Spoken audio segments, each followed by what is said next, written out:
Halo, apa kabar? Saatnya Anda menyimak Berita Makassar. Bersama saya Ramaditya Thomas. Sejumlah berita menarik akan kami sajikan untuk Anda. Berikut 3 berita utama hari ini.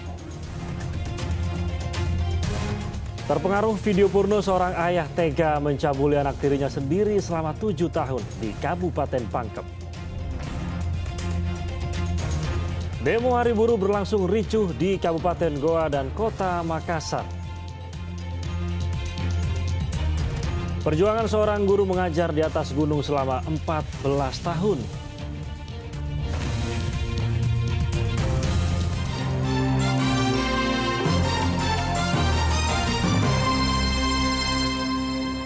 Ya, kita ke informasi pertama. Sebuah rumah panggung ludes terbakar di Jalan Perintis Kemerdekaan Kota Makassar pada Rabu lalu. Tidak hanya rumah, si jago merah juga membakar lift toko yang berada dekat dengan rumah panggung. Rumahnya kris, dong. Rumahnya kris. Kobaran api menghanguskan sebuah rumah panggung dan lift barang toko aksesoris ponsel di Jalan Perintis Kemerdekaan, Kecamatan Tamanarea, Kota Makassar pada Rabu lalu. Tak hanya rumah dan lift, si jago merah juga menghanguskan 5 unit sepeda motor yang terparkir di bawah rumah panggung. Akses jalan yang sempit membuat petugas damkar kesulitan untuk tiba ke lokasi kebakaran. Api baru dapat dipadamkan setelah petugas berjibaku selama 1 jam dengan menurunkan 6 unit mobil damkar. Kebakarannya ini untuk hari ini agak penanganan agak rumit sedikit karena akses yang masuk di dalam itu agak sempit. Jadi ada jalur lagi satu sama jalurnya juga agak sempit. Infonya jam berapa ini, Pak? Jadi kejadiannya tadi 12.30.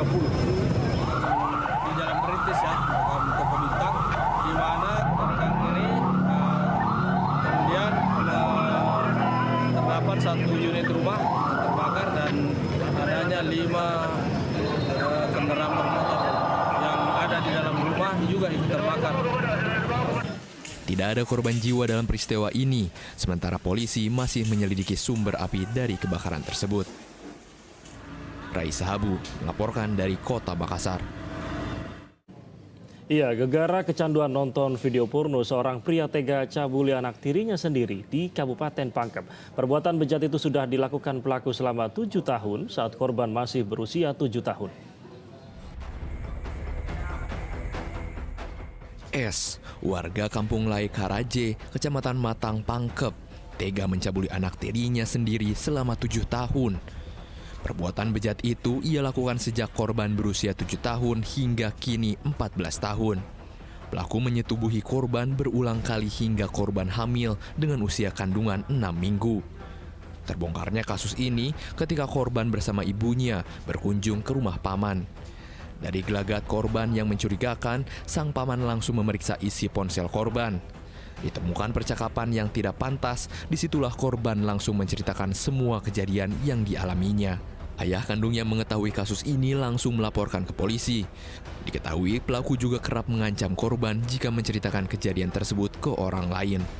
Ini jadi pada saat itu korban berumur 7 tahun hingga berumur 14 tahun.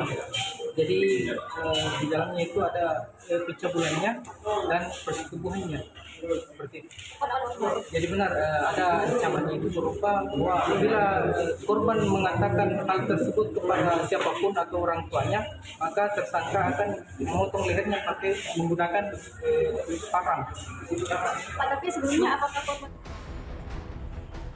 Motif pelaku mencabuli anak tirinya akibat terpengaruh video porno. Atas perbuatannya, pelaku dijerat pasal tentang kekerasan seksual dengan ancaman 15 tahun penjara. Andi Muhammad Sardi melaporkan dari Kabupaten Pangkep. Ya, sementara itu seorang pegawai negeri sipil asal Kabupaten Jeneponto ketahuan menjual narkoba jenis sabu-sabu. Polisi menemukan barang bukti sabu sebanyak 4 gram yang sempat dibuang pelaku ke septic tank.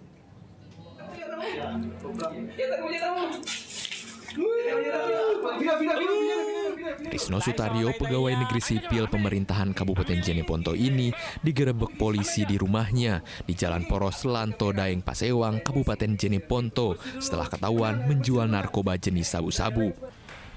Dalam penggerebekan, polisi menemukan barang bukti narkoba jenis sabu yang sempat dibuang pelaku ke dalam septic tank. Risno Sutaryo diketahui kerap menjual narkoba di kalangan kerabatnya. Pelaku memperoleh sabu dari seorang bandar berinisial A. Sebelumnya, pelaku pada tahun 2018 lalu juga pernah ditangkap polisi dan dijatuhi hukuman 2 tahun penjara atas kasus serupa. Seorang oknum ASN Pemkab Kabupaten Jeneponto dengan inisial lelaki RS, di mana berdasarkan hasil pengungkapan ini kami simpulkan bahwa modus yang dilakukan oleh tersangka ini dengan melakukan pembelian berupa narkotika jenis sabu yang mana diperoleh dari lelaki A yang merupakan DPO, saat ini masih status DPO dan dalam pencarian tim di lapangan. Kini pelaku telah dibawa polisi ke Mapolda Sulawesi Selatan. Atas perbuatannya, pelaku dikenakan pasal tentang narkotika dengan ancaman kurungan 20 tahun penjara. Raisa Abu melaporkan dari Kota Makassar.